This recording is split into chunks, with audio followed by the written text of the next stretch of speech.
Hello friends, मैं हूं अजीज। आप देख रहे हैं मूवी स्टॉक चैनल, जिस पर आज मैं बात करने वाला हूं डीसी की गई कई सारी अनाउंसमेंट, जिसे लेकर के ग्रेस रेंडॉल्फ ने जो बबल फोड़ा था, उससे तो उम्मीद यही निकल कर आ रही थी कि भाई क्या ही तबाही वाली अपडेट निकल कर आएगी। लेकिन अनफॉर्चुनेट, कभी कभी वो कहते हैं ना कि ग्रेस के स्कूप बहुत ज्यादा बुरे निकल कर आते हैं, तो ये भी अपडेट कुछ उसी तरीके की थी। लेकिन खैर, जब अपडेट निकल कर आई है तो उस पर बात करना भी बनता है, और ये भी कि मैंने कई सारे डीसी के टॉपिक्स को कवर नहीं किया था, तो कोशिश रहेगी कि उन सारी ही डिटेल्स पर बहुत अच्छी तरीके से बात की जाए, ताकि आपको ये पता रहे कि डीसी के यूनिवर्स में फिलहाल तो इन सारे ही प्रोजेक्ट्स को लेकर के चल क्या रहा है। इसलिए अगर वीडियो थोड़ी लंबी होगी तो बस बैठ करके इस वीडियो को अच्छे से एंजॉय करो। जिनसे पहले अब बनेगी मेरी छोटी मोटी सी रिक्वेस्ट, जो की है इस चैनल को सब्सक्राइब, वीडियो को लाइक और शेयर करने की तो कर लो।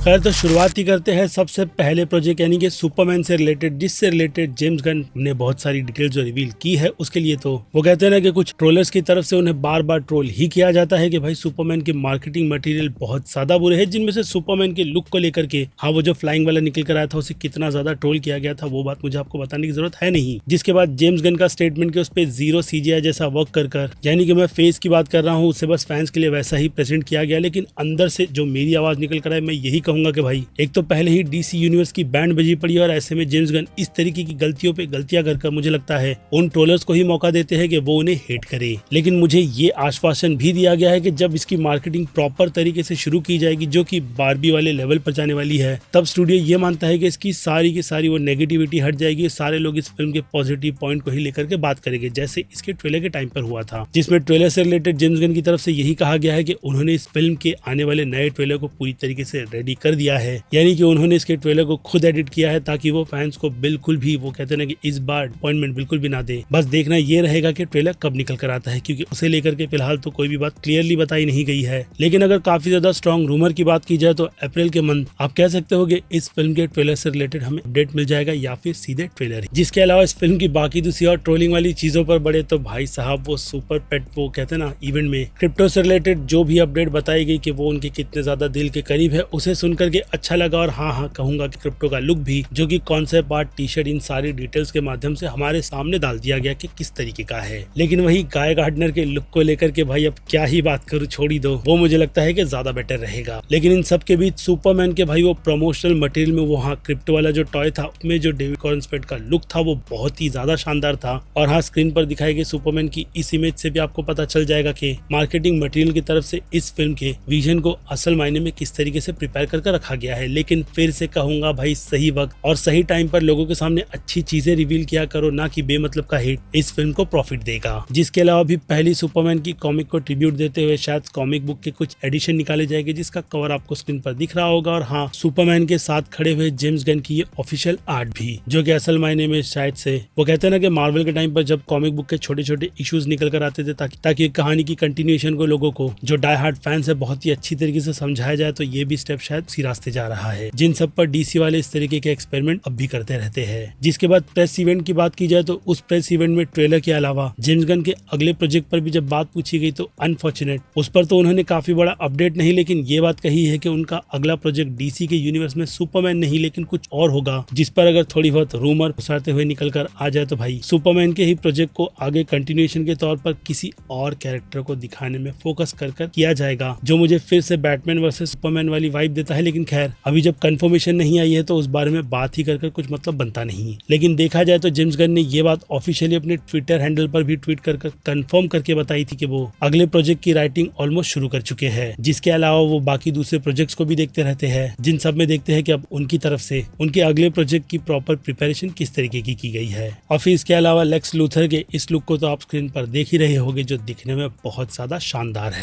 बाकी सुपरगर्ल वुमेन ऑफ टुमारो से रिलेटेड यही कहा गया है कि इसका प्रोडक्शन आधे रास्ते तक पहुंच गया है, यानी ये फिल्म हमें 26 जून साल 2026 में डेफिनेटली देखने मिलेगी। जिस फिल्म में तो मैं लोबो यानी कि जेसन मोमोआ के कैरेक्टर के लिए बहुत ज्यादा एक्साइटेड हूँ, जिसके यूनिवर्स को भी आगे सीरीज के माध्यम से काफी अच्छी तरीके से बिल्ड किया जाएगा, जो बात मैं बस आपको थोड़ी देर में बताऊंगा। क्योंकि इससे हटकर एल्सवर्ल्ड में बैटमैन 2 फिल्म के अलावा बाकी दूसरी किसी भी और फिल्म की, जो खास करके ब्लैक सुपरमैन से एक यूनिवर्स बनाने की उम्मीद लेकर के जो आई थी, हाँ जे इब्राहिम वाले प्रोजेक्ट की ही, तो वो ऑफिशियली इन अनाउंसमेंट अनाउंसमेंट में तो कुछ भी बताया नहीं गया, लेकिन अंदर ही अंदर सूत्रों के तौर पर कहा जाता है कि उस प्रोजेक्ट को आगे बढ़ाया जाएगा क्योंकि जे अब्राहम ने पैसे जो लिए हैं, लेकिन किस तरीके से वो फिलहाल मुझे नहीं पता। लेकिन इसे छोड़ कियानू रीव ने कॉन्स्टेंटाइन 2 पर काफी तगड़े से अपडेट दिए थे, जहां पर उन्होंने ये रिवील किया कि उन्होंने राइटर के साथ मिलकर के जिस किसी भी स्टोरी को सुना है उस स्टोरी को डीसी वालों को पिच किया गया था। फिर क्या था, वही कंटेंट वाली बात में उस कहानी को डेफिनेटली अप्रूवल मिल गया, जिस अप्रूवल पे उन्होंने स्क्रिप्टिंग के काम को काफी जोरों शोरों से आगे बढ़वा दिया है ताकि पूरी पुरानी टीम के साथ वो इसकी कहानी के पार्ट के अगले चैप्टर को दिखाए, जिस कहानी को फिल्म के डायरेक्टर भी बहुत सालों से लोगों को सुनाना चाहते थे, जिनमें एज अ फैन मैं तो चाहूंगा कि भाई इसका यूनिवर्स डेफिनेटली एक्सप्लोर किया जाए। ऊपर से Keanu Reeve as a Constantine मुझे बहुत ही परफेक्ट कास्टिंग वाले एक्टर लगते हैं, जिन्होंने इस कैरेक्टर को स्क्रीन पर मेरे लिए तो बहुत ज्यादा अच्छा पोर्ट्रेट किया था। बाकी आपका नहीं पता। और इसी के साथ साथ ये उसी सेम यूनिवर्स में भी होगी, इस बात की भी कंफर्मेशन दी गई है, जिस हिसाब से अगर देखा जाए तो सुनकर ऐसा ही लगता है कि इस प्रोजेक्ट को जल्द से जल्द इस अपडेट के हिसाब से अनाउंस तो कर ही दिया जाएगा, लेकिन कब वो मुझे नहीं पता,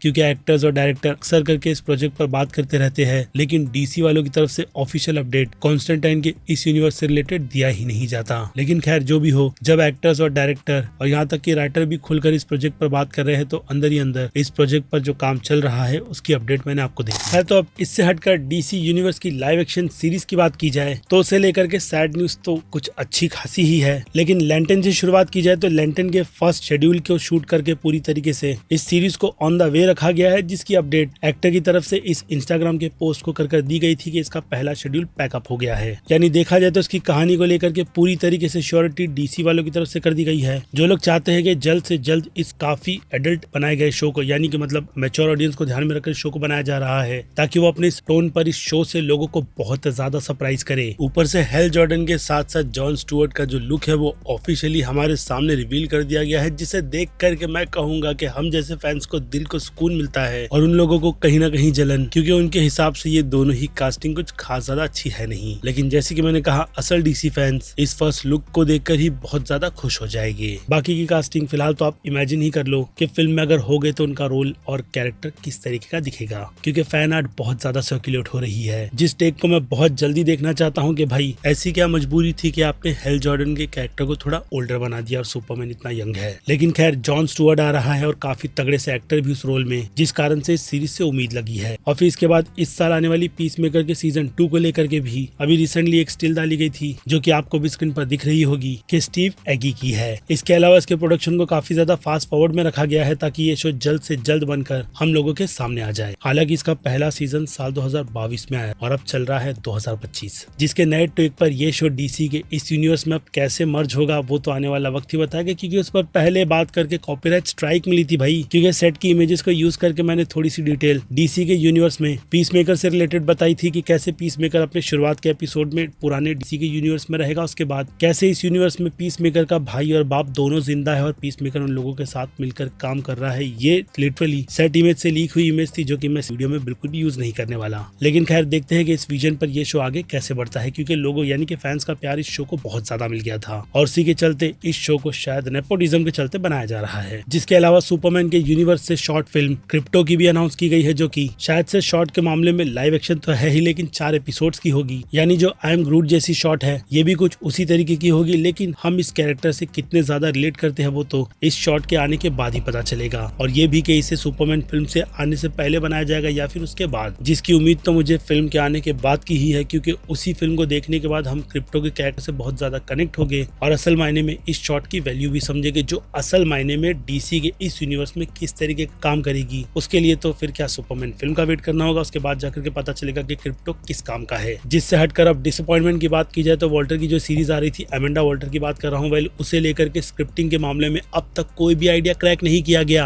यानी आपने काफी होशियारी मारकर जो प्रोजेक्ट्स अनाउंस किए थे वो हाँ मानता हूँ कि आपके पहले विजन वाले दिमाग में थे कि राइटिंग के स्टेज पर वो बस इतने प्रोजेक्ट और बाद में कुछ फिल्मों को धीरे धीरे करके अनाउंस करेंगे, लेकिन बीच बीच में जैसे कि मैंने कहा दूसरे राइटर्स ने कई सारी स्टोरीज को पीस करके उन्हें बहुत ज्यादा कंफ्यूज कर दिया कि भाई इतनी ग्रेट स्टोरी पड़ी है, कम से कम बजट में बना करके अगर लोगों के सामने रिवील की जाएगी तो फिर ऐसे में बाकी दूसरे प्रोजेक्ट्स भी इफेक्ट होंगे। क्योंकि अक्सर करके अगर आप काफी बड़ा यूनिवर्स बनाते हो वो भी बहुत सारी स्टोरीज के साथ जिसमें आपकी प्रिपरेशन है, लेकिन जब दूसरे राइटर्स आप इन्वॉल्व करते हो तो फिर क्रिएटिव डिफरेंस नहीं, अगर आप उन्हें अच्छी तरीके से समझो तो फिर ऐसे में स्टोरी भी बढ़ती है और फिर उसका रास्ता भी निकालना होता है। और इसी रास्ते के बीच वॉल्टर की ये सीरीज फंसी है। लेकिन एक जो प्रोजेक्ट सुनकर बहुत नहीं दिल से बुरा लगा वो था लॉस्ट पैराडाइज। भाई यार मैं चाहता था कि इस विजन की जो कहानी आपने हमें सुनाई थी गेम ऑफ थ्रोन्स लेवल वाली, भाई वो असल मायने में थेमस किरा को बहुत ज्यादा वाइल्ड दिखाने वाली थी जैसा वो कॉमिक बुक में था। लेकिन खैर अभी के लिए तो होल्ड लगा है, देखते हैं कि भाई इसकी स्टोरी को किस तरीके से क्रैक करके वंडर वुमन के यूनिवर्स को क्रिएट किया जाता है, जिसे फिलहाल तो सहलेगे वाली कैटेगरी में ही रखेगा। और इससे हटकर भाई बूस्टर गोल्ड के प्रोजेक्ट पर भी फिलहाल तो होल्ड लगाया गया है, जिसे लेकर के राइटर और वो जो टीम लगी हुई थी वो फिलहाल तो दूसरे प्रोजेक्ट में बिजी है, ऐसी अपडेट दी गई थी। लेकिन इस प्रोजेक्ट को लेकर के जितनी ज्यादा खुशी लोगों के बीच निकल कर आई थी वो अनफॉर्चुनेट अब फिलहाल तो छोटी मोटी खुशी ही रह जाएगी, क्योंकि अब जबकि प्रोजेक्ट पर होल्ड लगा है तो फिर ऐसे में प्रोजेक्ट जल्दी निकल कर नहीं आएगा, ये उम्मीद भी हमें पालनी चाहिए। क्योंकि देखा जाए तो दूसरी तरफ ये जो लाइव एक्शन की बात हो गई है तो अगर एनिमेटेड पर बढ़े तो फिर ब्लू बीटल के जो प्रोजेक्ट को अनाउंस किया गया था, हाँ मूवी के बाद की कंटिन्यूएशन आने वाली वो जो मूवी है आई मीन शो, वो उसी कहानी को अपनी री स्टोरी टेलिंग के हिसाब से जो कि जेम्स गन ने लिखी है थोड़ा अपग्रेड करेगी, क्योंकि फिल्म ऑलरेडी बना करके लोगों के सामने रख दी गई थी जो कि डीसी के यूनिवर्स का पार्ट थी, जिस बात को जेम्स गन ने ऑफिशियली कंफर्म किया था। और ऊपर से फिल्म टाइम पास ही थी जिसमें सारे एक्टर्स ने काफी अच्छी से एक्टिंग करके उस पूरे यूनिवर्स को जिंदा कर दिया था। तो फिर ऐसे में उस कहानी में क्या क्या चेंजेस किए जाने थे उसी के लिए जेम्स गन एक शो बना करके इस कहानी के पार्ट को सीधा अपना बना लेगी। यानी जिन लोगों ने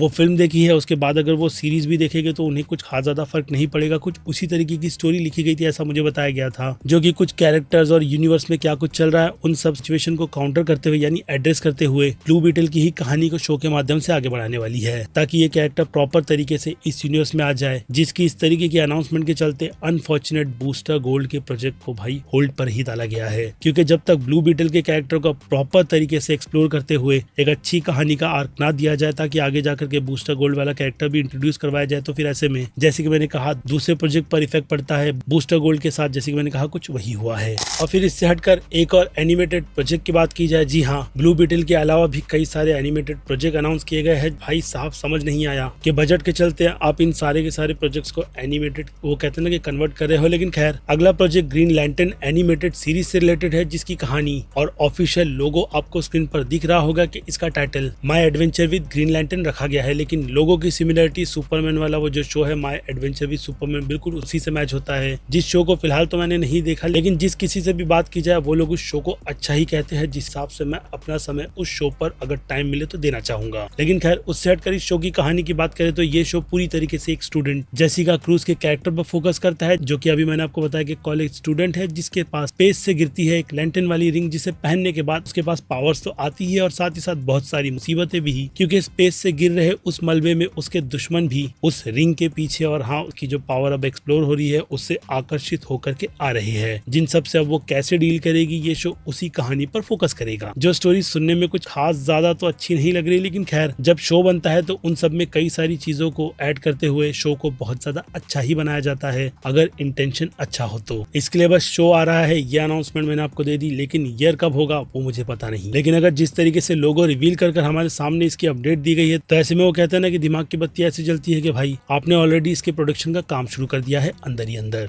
और फिर इससे हटकर एक और एनिमेटेड सीरीज स्टार फायर की भी अनाउंसमेंट की गई है, वो भी ऑफिशियल लोगो रिवील कर जिसकी अगर कहानी की फॉलोअप की बात करें तो हमारा प्लेनेट से और कोई नहीं बल्कि खुद स्टार फायर भागेगी, वो भी उनकी एक एंशिएंट स्पेसशिप को डिस्कवर करने के बाद, जिसे लेकर के वो स्पेस में तारों के रास्ते निकलेगी। स्पेस डॉल्फिन इसके अलावा प्रिंसेस तमिया से भी उसकी मुलाकात होने वाली है जो कि जेम वर्ल्ड से आती है। अब इनकी हिस्ट्री फिलहाल तो मुझे उतनी ज्यादा पता नहीं है, लेकिन इन सब के बीच बाइकर गैंग से स्पेस की क्रश का भी नाम लिया गया था जो कोई और नहीं बल्कि लोबो की बेटी है। यानी ये एडवेंचर डेफिनेटली स्पेस में बहुत ज्यादा डीप डाइव तो करेगा ही, लेकिन उसी के साथ साथ डीसी के यूनिवर्स में वो कहते हैं ना कि कॉस्मिक लेवल पर क्या कुछ चल रहा है उन सारी चीजों को भी एक्सप्लोर करके बताएगा। ऊपर से एनिमेटेड प्रोजेक्ट है इसलिए जल्दी बना करके लोगों के सामने डिटेल्स को रिवील करना मुझे लगता है कि डीसी यूनिवर्स के हिसाब से बहुत ज्यादा अच्छा रहेगा। लेकिन फिर से कहूंगा कि ज्यादा एनिमेटेड प्रोजेक्ट में अगर इन्वॉल्व हो गए तो फिर डीसी का यूनिवर्स एनिमेटेड में ही काफी ज्यादा तोड़फोड़ करता है, ये बात पहले से कही जाती है और फिर से कही जाएगी, जिसके लिए आई होप कि जेम्स गन की प्रिपरेशन अच्छी हो।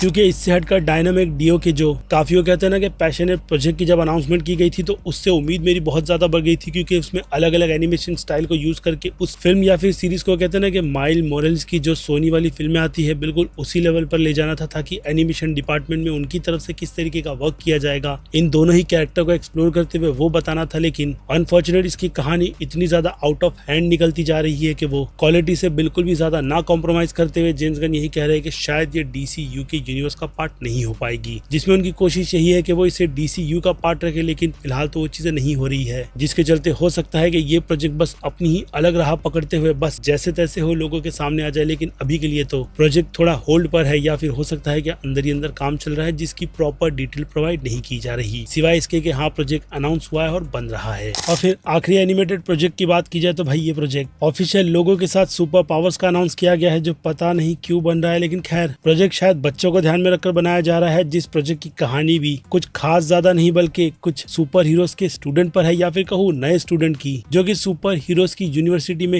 हिस्सा लेने के बाद अपनी पावर को अपग्रेड करते हैं। और इन नए स्टूडेंट्स की बात की जाए तो इसमें लाइटनिंग, फ्लैश, प्लास्टिक मैन, एक्वागर्ल और ग्रीन लैंटर्न के अलावा टेरा जैसी कैरेक्टर है, जिनकी इन हरकतों को प्रिंसिपल मार्शन द मैन हंटर पकड़ेगा। जी हाँ, उस कैरेक्टर को इसका प्रिंसिपल बनाया गया है, जिस हिसाब से कहानी आपने अगर डिज्नी फिल्म देखी होगी स्काई हाई की बहुत ज्यादा याद दिलाती है। लेकिन खैर फिर से कहूंगा कि कई सारे सुपर हीरोज को काफी जल्दी लोगों के सामने ला करके इस यूनिवर्स को जैसे तैसे हो सकता है खड़े करने की प्रिपरेशन की जा रही है, जिसकी इस पहल में एक और अनडिमांडिंग प्रोजेक्ट को अनाउंस कर दिया गया। बाकी देखते हैं कि अप्रैल के मंथ में सिनेमाकॉन में DC के यूनिवर्स से जो फिलहाल तो बातें कही जा रही है कि किस तरीके के प्रोजेक्ट को और डिटेल के तौर पर अनाउंस किया जाता है। इसके अलावा गेम के भी यूनिवर्स को लेकर फोर्टनाइट की तरफ से सुपरमैन की स्किन भी निकल कर आएगी, इसकी भी कंफर्मेशन दी गई। और फिर गेम पर जो कैंसिलेशन निकल कर आ रही है, हाँ वंडर वुमन का गेम कैंसिल हुआ, इसके अलावा फ्लैश के भी गेम पर एक होल्ड लगाया गया है, या फिर शायद वो भी कैंसिल हुआ है। तो वहीं कुछ साल और थोड़ा रुकना होगा, जिसके बाद जाकर के गेम के DCU के यूनिवर्स की प्रॉपर अनाउंसमेंट की जाएगी, जिस पर यानी अंदर ही अंदर काम चल रहा है। और फिर इससे हटकर फिर से DC यूनिवर्स की मूवीज की बात की जाए तो सबसे पहले बात कर लेते हैं DC के जेम्स गन के लिए गए डिसीजन पर, जिसमें उन्होंने क्लियरली ये बात मेंशन कर बताई है कि जब तक प्रोजेक्ट स्क्रिप्टिंग वाइज उन्हें पसंद नहीं आएगा तब तक उस प्रोजेक्ट को ग्रीन लाइट दी ही नहीं जाएगी। इसी के चलते बैटमैन थोड़ा सफर कर रहा है, लेकिन खैर मुझे लगता है कि उनका भी डिसीजन बिल्कुल ठीक है। लेकिन जिस तरीके के डिसीजन उन्होंने पहले DC के यूनिवर्स के प्रोजेक्ट अनाउंस करके लिए थे, अब उसका खामियाजा उन्हें कितना ज्यादा भुगतने मिल रहा है, उसके एग्जाम्पल की बात की जाए तो सबसे पहले आ जाते हैं क्ले फेस पर, जिसे लेकर के उन्होंने ये बात क्लियरली कोट करके बताई है कि वो इस प्रोजेक्ट के लिए बिल्कुल भी रेडी नहीं थे। लेकिन जब माइक फेनिगल ने इस फिल्म की कहानी का आइडिया उन्हें पिच किया तो फिर क्या था, कहानी इतनी ज्यादा ट्रेजिक और बॉडी हॉरर और फिर कहूंगा कि ग्रेटनेस के साथ भरी पड़ी थी कि इसे 40 मिलियन के बजट में स्टूडियो ने जल्द ही ग्रीन लाइट दे दी, ताकि जल्द से जल्द इस कंटेंट को लोगों के सामने ला करके रख दिया जाए। जो कि अब मुझे लगता है कि इस कंटेंट की अनाउंसमेंट के हिसाब से DC के यूनिवर्स में कुछ ज्यादा इंपैक्ट नहीं, लेकिन कहूंगा कि क्ले फेस के कैरेक्टर को बहुत ज्यादा ग्रेट बना देगी, क्योंकि इस फिल्म की स्टोरी से रिलेटेड जो डिटेल्स प्रोवाइड की गई थी वो कुछ लोगों को मुझे लगता है कि सबस्टेंस की याद दिलाएगी, क्योंकि यहाँ पर एक बी ग्रेड एक्टर अपने करियर को अच्छी तरीके से रिवाइव करने के लिए, यानी अगर कहो कि शोहरत हासिल करने के लिए वो प्लास्टिक सर्जरी वाले मोड में निकल जाता है, तो उसके चलते उसे क्या कुछ भुगतना पड़ेगा। ये कहानी इस कैरेक्टर की बिल्कुल उसी तरीके की है, लेकिन कॉमिक बुक में इस कहानी को बहुत ही अच्छी तरीके से तो प्रेजेंट किया ही गया था। ऊपर से बैटमैन की रिसेंटली प्राइम पर रिलीज हुई एनिमेटेड सीरीज में भी इस पार्ट को टच किया गया था, लेकिन अब उसे ट्रेजिक और बॉडी हॉरर में किस तरीके से माइक फेनिगल ने सोच करके लिखा है उसका पता तो इस प्रोजेक्ट के बनने के बाद ही चलेगा। जिसमें से लीड कास्ट की बात करें तो जेफ स्नाइडर की तरफ से फिलहाल तो रूमर के तौर पर डैनियल रेडक्लिफ यानी कि हैरी पॉटर का नाम निकल कर आ रहा है, जो शायद से इस कैरेक्टर का रोल DC के इस फिल्म में प्ले कर सकते हैं, लेकिन सच्चाई कितनी है वो मुझे नहीं पता। जिससे हटकर इस फिल्म के डायरेक्टर की बात की जाए तो स्पीक नो इविल फिल्म देखी है, हाँ रीमेक वाली, तो उस फिल्म के डायरेक्टर जेम्स वॉटकिंस को असाइन किया गया है, जो जल्द से जल्द इस फिल्म के प्रोडक्शन पर काम शुरू करेगी। क्योंकि रिलीज डेट की बात की जाए तो ये फिल्म ऑफिशियली 11 सितंबर साल 2026 की रिलीज पर सेट है, जिसके लिए मैं तो सिर्फ माइक फेनिगल के नाम से ही बहुत ज्यादा एक्साइटेड हूँ और चाहता हूँ कि उनके इस विजन को जल्द से जल्द उनके फैंस के सामने निकाल करके लाया जाए। और उसके अलावा अगर आप इस फिल्म को लेकर के ये कंफ्यूज हो कि ये के DC के यूनिवर्स का पार्ट है भी या नहीं, तो उस पर भी जेम्स गन ने ऑफिशियल अपडेट देते हुए यही कहा था कि ये DC के यूनिवर्स का पार्ट है, जो कि अनफॉर्चुनेट पहले मैट रिव्स के यूनिवर्स के बैटमैन में आने वाला था। लेकिन खैर जेम्स गन का भी यूनिवर्स मुझे लगता है कि इस फिल्म के माध्यम से आगे अच्छी तरीके से बढ़ेगा, लेकिन फैंस इसे सपोर्ट प्रॉपर करते भी है या नहीं वो तो आने वाला वक्त ही बताएगा। क्योंकि जिस तरीके की अनाउंसमेंट पे अनाउंसमेंट की जा रही है प्रोजेक्ट्स की, उनमें तो कहीं ना कहीं मैं कह सकता हूँ कि प्रोजेक्ट्स उतने भी ज्यादा पॉपुलर नहीं है, जो कि मुझे लगता है ये आने वाले वक्त में शायद DC के क्वालिटी कंटेंट को देख करके हो जाएगी। क्योंकि याद होगा कि जेम्स गन ने अपनी उस पहले वाली अनाउंसमेंट में कंटेंट को ही किंग कहा था, जो कि अब उनकी स्क्रिप्ट की सिलेक्शन के माध्यम से बिल्कुल उसी तरीके की वाइब भी देती है, जिस पर आपका टेक कमेंट सेक्शन खुला हुआ है, लिखकर बताना जरूर। जिसके बाद सीधे आ जाए सार्जेंट रॉक के प्रोजेक्ट पर, तो जी हाँ, डायरेक्टर लूका गुएडाग्निनो की तरफ से अगर नाम गलत ले रहा हूँ तो भाई उसके लिए बहुत ज्यादा माफी चाहूंगा, लेकिन खैर वो जब भी किसी प्रोजेक्ट के साथ में जुड़ते हैं तो भाई वो गे वाली वाइब भी निकाल कर आते हैं, क्योंकि उनके हिसाब से ग्रेटेस्ट फिल्म बिना गेस बन नहीं सकती। हाँ, ये उनका कोट है जो कि अब इस डीसी के यूनिवर्स में सार्जेंट रॉक के कैरेक्टर पर फिल्म बनाने वाला है, जिसकी कंफर्मेशन उन्होंने खुद डीसी के लोगो की शर्ट पहनकर अपडेट दे दी है। इसके अलावा ये प्रोजेक्ट मूविंग फॉरवर्ड चल ही रहा है, जिसमें काफी बड़ा अपडेट डैनियल ग्रेग के कैरेक्टर को निकल कर लेकर आया था, क्योंकि क्वेयर वाली जैसी जो उन्होंने फिल्म बनाई थी उसके चलते कहीं ना कहीं उनकी बॉन्डिंग बहुत ज्यादा स्ट्रांग हो गई, ऐसी बातें निकल कर आ रही थी। और जिस प्रोजेक्ट पर वो अगला काम करना चाहते हैं उसमें डैनियल ग्रेग ही हो गए, ये भी बात कई सारी वेबसाइट और बड़े बड़े सोर्सेज ने कंफर्म की थी। लेकिन खैर उस अपडेट में यही कहा गया कि डैनियल ग्रेग कभी भी सार्जेंट रॉक के कैरेक्टर की चॉइस थे ही नहीं, जिसमें अब एक नाम रूमर के तौर पर जिस कैरेक्टर का निकल कर आया है वो है द बेयर से जेमी एलन वॉइट एक्टर, जो कि मुझे पता नहीं कि इस कैरेक्टर में भाई फिजिकली कैसे फिट हो गए, क्योंकि क्रिएचर कमांडो के शो में आपने इस कैरेक्टर की छोटी सी झलकी देखी होगी। और भाई जब डायरेक्टर का नाम इस फिल्म के साथ में जुड़ा हुआ है तो वो गेइश वाली जो वाइब निकल कर आती है इस कैरेक्टर को कॉमिक बुक से हटा करके बहुत ज्यादा अलग रास्ते ले जाएगी, ऐसा मेरा मानना है, बाकी आपका पता नहीं। लेकिन देखकर ये बात पूरी तरीके से क्लियर हो जाती है कि लूका अगला प्रोजेक्ट सीधे इसे ही शुरू करेंगे। लेकिन फिर से क्वेश्चन निकल कर आता है कि भाई साहब ऐसे प्रोजेक्ट को ग्रीन लाइट करके लोगों के सामने रखना जिस कोई भी हाइप नहीं है और किसी ने भी डिमांड तक नहीं की, वो प्रोजेक्ट आप बना रहे हो। लेकिन खैर अगर कहानी में योगदान अच्छा होगा तो भाई सह लेंगे या फिर खुश हो जाएंगे अगर प्रोजेक्ट अच्छा निकला तो। लेकिन अगर गई वाली राह पर चला गया तो मैं इतना अपना योगदान नहीं दे पाऊंगा, जो आप समझ सकते हो कि क्यों। और फिर इससे हटकर दूसरे प्रोजेक्ट की बात की जाए तो टीन टाइटन की मूवी की कंफर्मेशन देकर के मुझे लगता है कि फैंस को थोड़ी राहत दे दी गई है, क्योंकि मैं चाहता हूं कि इस प्रोजेक्ट पर जल्द से जल्द काम शुरू किया जाए। जिसे लेकर के अगर राइटर की बात की जाए तो राइटिंग स्टेज में एना नोएगुरा को ही लगाया गया है, अगर नाम सही से नहीं लिया तो उसके लिए सॉरी, जिन्होंने अगर बता दूं तो सुपरगर्ल वाली फिल्म की कहानी लिखी है। लेकिन वो कहते हैं ना कि उन्होंने जिस तरीके का आइडिया जेम्स गन और पीटर सैफरन के साथ में बैठ करके शेयर किया है वो उन्हें बहुत ज्यादा पसंद आया है, इतना कि वो चाहते हैं कि एना इस फिल्म की कहानी को जैसे तैसे कर क्रैक करे और उन्हें ला करके एक काफी तगड़ी सी स्टोरी दे दे, ताकि जिस कंफर्मेशन पर अब तक उनकी हामी भरी पड़ी है कि वो लोग इस प्रोजेक्ट को डेफिनेटली बनाएंगे तो फिर वो सपना सच हो जाए, जो कि अभी के लिए तो इस अनाउंसमेंट से लगता है कि डेफिनेटली होगा। और ऐसा ही एक प्रोजेक्ट बेन और डेस्ट्रोक की मूवी का भी निकल कर आया है, जिस पर फिलहाल तो अगर राइटर की बात करूं तो राइटर मैथ्यू ऑर्टन है, जो कोई और नहीं बल्कि मून नाइट सीरीज जो उन्होंने लिखी थी वही है, जिनके पास फिलहाल तो आइडिया नहीं लेकिन स्क्रिप्टिंग का काम उन्होंने पूरी तरीके से संभाल रखा है, जिसकी कंफर्मेशन जेम्स ने देते हुए यही कहा है कि बस वो स्टोरी क्रैक कर रहे हैं। जो आइडिया शायद से उनके दिमाग में आया होगा कि इस पर भी एक फिल्म बननी चाहिए, मगर क्यों फिलहाल तो मैं सोच रहा हूँ। लेकिन खैर अगर कंटेंट काफी ज्यादा अच्छा हो तो डेफिनेटली बनना चाहिए। लेकिन अगर जो प्रोजेक्ट बहुत बुरी तरीके से होल्ड पर गया है तो वो है स्वॉर्म थिंग का, जिसके लिए फिलहाल तो कहते हैं ना कि जेम्स मैंगोल्ड अभी के लिए तो पूरी तरीके से प्रिपेयर नहीं है, जो शायद से किसी दूसरे प्रोजेक्ट में बिजी होने वाले हैं। इसलिए अभी के लिए तो इस प्रोजेक्ट को मैं कह सकता हूँ फिलहाल तो क्रैक पर डाला जा रहा है कि जल्द से जल्द गॉथिक हॉरर स्टाइल में लोगों के सामने ला करके पटका जाए, जो टाइम मुझे लगता है कि अच्छा खासा लेगा। और फिर इसके अलावा एक और नाम दी अथॉरिटी का भी निकल कर आया है, जिस प्रोजेक्ट पर मेरी उम्मीद बहुत ज्यादा बड़ी हुई थी कि भाई जब इसकी अनाउंसमेंट हुई है तो मेरे दिमाग में किंगडम कम वाली स्टोरी चल रही थी, जिस यूनिवर्स में सारे पुराने सुपर हीरोज चार्ज उठा लेते हैं कि आए हुए नए सुपर हीरोज को वो लोग हटा करके ये बताया कि जस्टिस लीग किस तरीके से राज करती थी। तो यही सिचुएशन इस फिल्म के यूनिवर्स को भी लेकर के क्रैक किया गया था, जिस पर मैंने वार्नर ब्रदर्स वाले से बात भी की थी। लेकिन वो कहते हैं ना कि टाइम टू टाइम जिस तरीके से स्क्रिप्टिंग राइटर्स उन्हें ला करके दे रहे हैं, उस हिसाब से ये प्रोजेक्ट स्टोरी में अपग्रेड पर अपग्रेड लेता चला जा रहा है, जिसके चलते जेम्स गन अब बहुत ज्यादा कंफ्यूज है कि इस स्टोरी को प्रॉपर तरीके से क्रैक कर लोगों के सामने कैसे प्रेजेंट किया जाए। क्योंकि वो कहते हैं ना कि इसका पूरा विजन जस्टिस लीग जैसा ही होगा,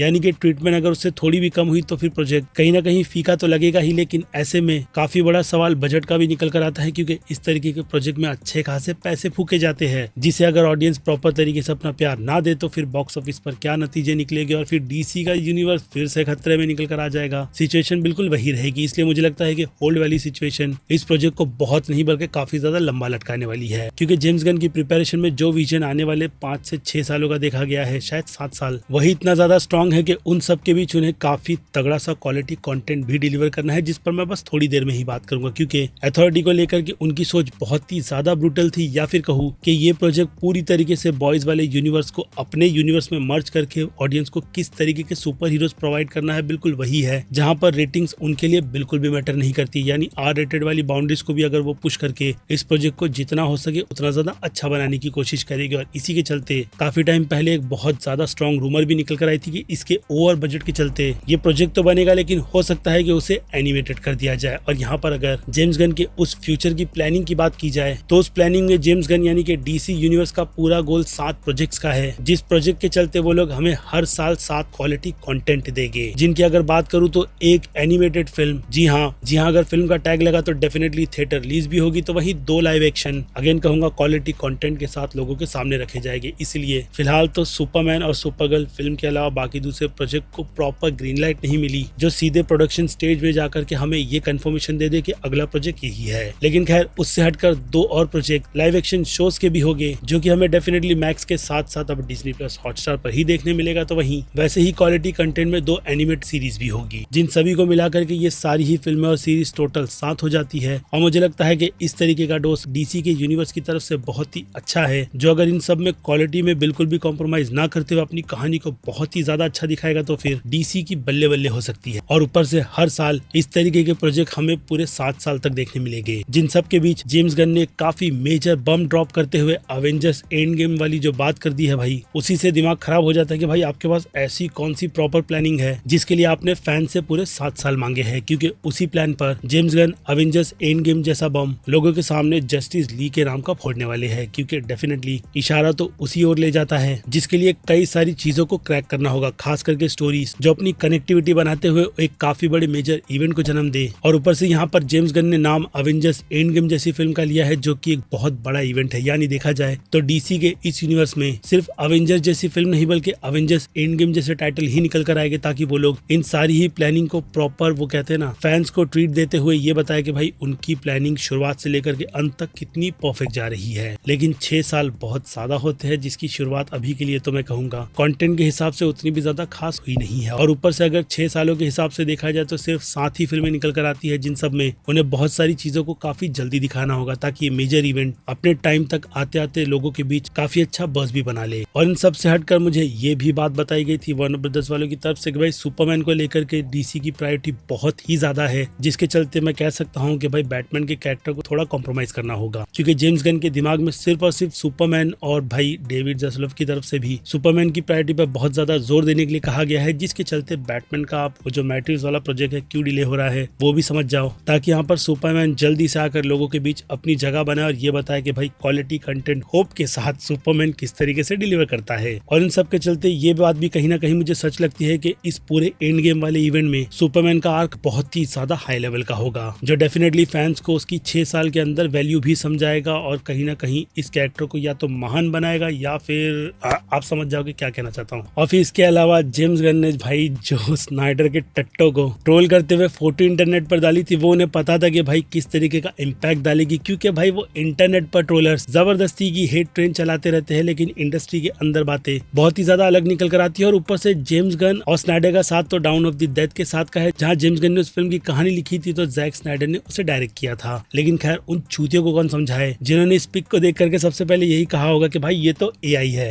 लेकिन खैर उस मीटिंग में फिलहाल तो जेम्स गन ने किसी भी तरीके की बातें रिवील नहीं की है क्योंकि अगर देखा जाए तो उसी सेम डे पर प्रेस मीटिंग भी रखी गई थी जहां पर जेम्स गन ने अपने इन्हीं आइडियाज की सारी डिटेल एक्सप्लोर करके बताई थी। तो वहीं दूसरी तरफ जैक स्नाइडर की ये बातें कहीं ना कहीं खटकती है जिससे रिलेटेड मुझे ज्यादा इन्फॉर्मेशन बिल्कुल भी नहीं प्रोवाइड की गई। लेकिन हाँ फ्यूचर में काम करने का हिंट हमें यहाँ पर मिलता है जिससे अभी के लिए तो आप ज्यादा उम्मीदें मत रखो। लेकिन अगर जेम्स गन के वीरो अकाउंट पर वो टर्की वाली इमेज को थोड़ा ज्यादा ध्यान से देखोगे तो आपको फाइनल क्राइसिस वाली कॉमिक बुक याद है वो नजर आती है। लेकिन मैं ज्यादा बड़ी उम्मीदें नहीं दे रहा इसलिए उस बात को यहीं पर कट और मुंह पर ताला लगा करके इससे आगे तो मैं जाने वाला नहीं। और अब बात करें आखिरी अपडेट में बैटमैन के यूनिवर्स की। पहले बात कर ले मैट रिव्स के यूनिवर्स की। वेल तो मैट रिव्स के यूनिवर्स को लेकर के जो भी खिचड़ी पकाई जा रही थी कि रॉबर्ट पैटिसन सीधे डीसीयू के यूनिवर्स में आने वाला है तो उस पर जेम्स गन ने फिर से ताला लगाते हुए ये कह दिया है कि नहीं रॉबर्ट पैटिसन बैटमैन उनके डीसीयू के यूनिवर्स का पार्ट नहीं रहेगा बल्कि एल्स वर्ल्ड में ही उसे रख करके उन लोगों ने शायद अपना डिसीजन बना लिया है। लेकिन इसके पहले जो काफी ज्यादा स्ट्रॉन्ग रूमर चल रही थी कि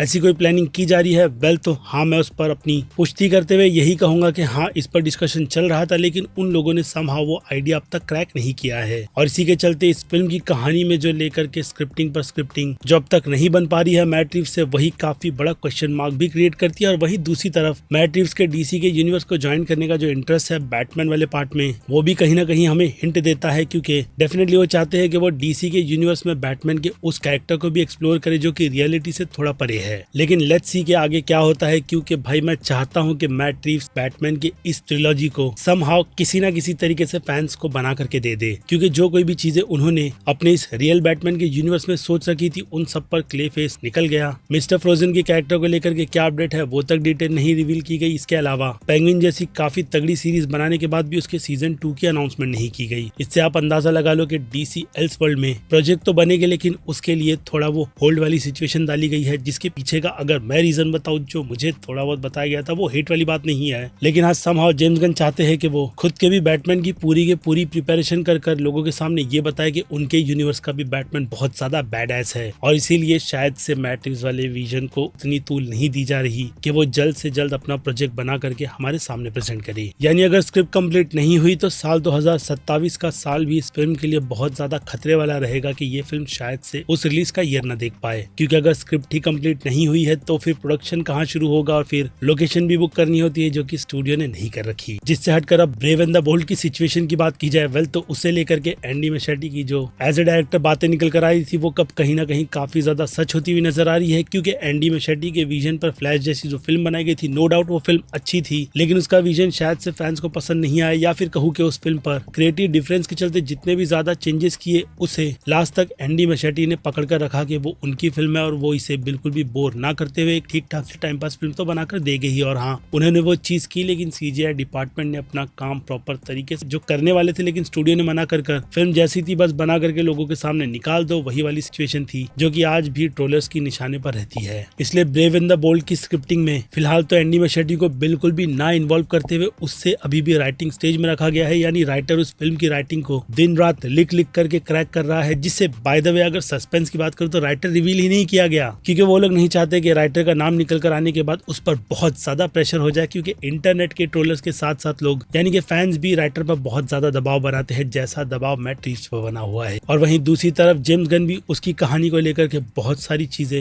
राइटर के साथ बैठ करके क्रैक कर रहे हैं, ताकि ये फिल्म फैंस के लिए भाई काफी तगड़ा धमाका लेकर आए, जिस पर अगर थोड़ी सी रोशनी डाली जाए तो जेम्स गन एक स्टोरी लिख रहे हैं, वो हाफ पे पहुंच चुके हैं, तो हो सकता है कि शायद से इस फिल्म की कहानी भी वो लिख रहे हैं, लेकिन कंफर्मेशन नहीं है। और अगर होता है तो भाई साहब दो अलग अलग आइकॉनिक कैरेक्टर को अगर उन्होंने अपनी पहली फिल्म सुपरमैन से बहुत ज्यादा ग्रेट बना दिया, जिसकी उम्मीद तो है, तो वहीं दूसरी तरफ बैटमैन का कैरेक्टर भी छा जाएगा, और मेरी वो बात बहुत ज्यादा सच हो जाएगी मैट रिव्स वाली, जो अभी थोड़ी देर पहले मैंने आपको बताई। लेकिन ये भी बात आपको याद रखनी चाहिए कि अगर James Gunn as a writer उस प्रोजेक्ट में बहुत ज्यादा इन्वॉल्व हो गए, तो फिर उसे डायरेक्ट करने की जिम्मेदारी भी वो अपने खुद के कंधे पर लेते हैं, ताकि वो जिस तरीके की राइटिंग में एफर्ट डाल करके उस राइटिंग को बहुत ज्यादा कॉन्सेप्ट के माध्यम से ग्रेट बनाते हैं, तो वही फिल्म के लिए भी वो उसी तरीके का एक्सपेरिमेंट रखते हैं। इसलिए इस अपडेट में यही बताया गया कि जब स्क्रिप्टिंग कंप्लीट होगी तब एंडी मैशेटी को पिच किया जाएगा कि भाई तू बना रहा है, नहीं बना रहा तो चल हट, कोई दूसरे डायरेक्टर को हायर कर लिया जाएगा, जेम्स गन। और ना ही इसके अलावा डीसी यूके यूनिवर्स के बैटमैन की अनाउंसमेंट भी की गई है, क्योंकि उसे लेकर के अब भी एक्टर अननोन है और उन्हें नहीं पता कि इस कैरेक्टर के रोल के लिए किस एक्टर को कास्ट किया जाएगा। हालांकि अंदर की रिपोर्ट ये कहती है कि बैटमैन के कैरेक्टर को लेकर के उनके पास सजेशन है, बस पिच करके वही करना है कि भाई तू करेगा या नहीं, या फिर दूसरे एक्टर को अनाउंस किया जाए, बिल्कुल वही वाली सिचुएशन है। लेकिन अभी बात क्लियर नहीं है, जिसके लिए अगेन बस वेट करो, और फिलहाल तो कुछ भी नहीं। लेकिन खैर डीसी की इन सारी डिटेल्स के बारे में आपकी अब क्या राय बनती है, वो आप मुझे कमेंट में लिख कर बताइएगा, क्योंकि अब फिर क्या वक्त बनता है इस वीडियो को यहीं पर दी एंड करने का। बाकी मैं हूँ Aziz, movie stock channel like share subscribe भूलना मत। मिलूंगा जल्दी दूसरी किसी वीडियो में, टिल देन बाय।